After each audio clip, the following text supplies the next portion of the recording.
ভোটের রেজাল্টের পরবর্তীতে ও নির্বাচন কমিশনের নির্দেশে গাজল ব্লককে শান্তিপূর্ণ পরিবেশ বজায় রাখতে পান্ডুয়া আদিনা সহ বিভিন্ন এলাকায় রুট মার্চ। প্রশাসনের পক্ষ থেকে জানানো হয়েছে সাধারণ মানুষ যাতে নির্ভয়ে তাদের দৈনন্দিন কাজ করতে পারে এবং কোনো রকম অশান্তিমূলক কাজ না করেন, তার জন্যই এই বিশেষ উদ্যোগ। আগামী দিনেও ব্লকের বিভিন্ন প্রান্তে এই ধরনের নজরদারি ও রুট মার্চ জারি থাকবে বলে জানানো হয়েছে এবং সাধারণ মানুষের সাথে পুলিশ প্রশাসন সবসময় আছেন বলে তাদের আশ্বাস দেওয়া হয়।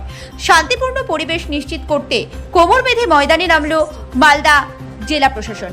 আজ গাজল ব্লকের একাধিক গুরুত্বপূর্ণ ও জনবহুল এলাকায় চলল রুট মার্চ। পান্ডুয়া, আলমপুর এবং আদিনার মতো এলাকাগুলোতে প্রশাসনের শীর্ষকর্তারা রুট মার্চ করেন। এদিনের এই কর্মসূচিতে উপস্থিত ছিলেন মালদা জেলা মহকুমা শাসক এসডিও, গাজল থানার আইসি কৌশিক ব্যানার্জি এবং গাজলের বিডিও সুমন ঘোষ। তাদের সঙ্গে ছিল দুই কোম্পানির কেন্দ্রীয় বাহিনী।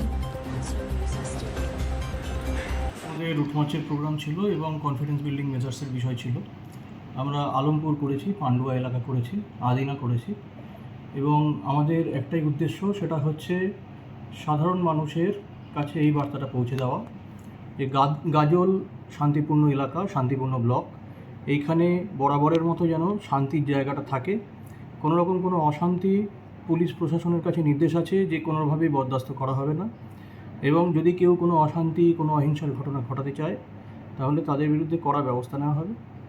তো এটা নির্বাচন কমিশন, প্রশাসন সকলেই আমাদের কাছে সেই নির্দেশই দিয়েছেন এবং সাধারণ মানুষ যাতে নির্ভয়ে থাকেন, যেভাবে খুব সুন্দরভাবে শান্তিপূর্ণভাবে গাজলে ভোট প্রক্রিয়া সম্পূর্ণ হয়েছে, একইভাবে আমরা ভোট পরবর্তী যে সময় সেখানেও আমরা চাইছি যে আমাদের এখানে সম্পূর্ণভাবে শান্তি বজায় থাকুক। তো সেই জন্যই এসডিও ম্যাডামও এসেছিলেন এবং তিনি এলাকাগুলো ঘুরে দেখলেন এবং ওভারঅল এখানের যে আমাদের ব্যবস্থা আছে, ওভারঅল যা সিচুয়েশান রয়েছে তাই থেকে উনি স্যাটিসফ্যাকশন জারি করেছেন। এই মুহূর্তে দুটো কোম্পানি রয়েছে, আরেকটা কোম্পানি রয়েছে তার মুভমেন্ট হয়ে যাবে, তারা বাইরে চলে যাবে। দুটো কোম্পানি সেন্ট্রাল ফোর্স আছে, তারাই এই মুহূর্তে আমাদের গাজলের পুরো পিসটা দেখবে।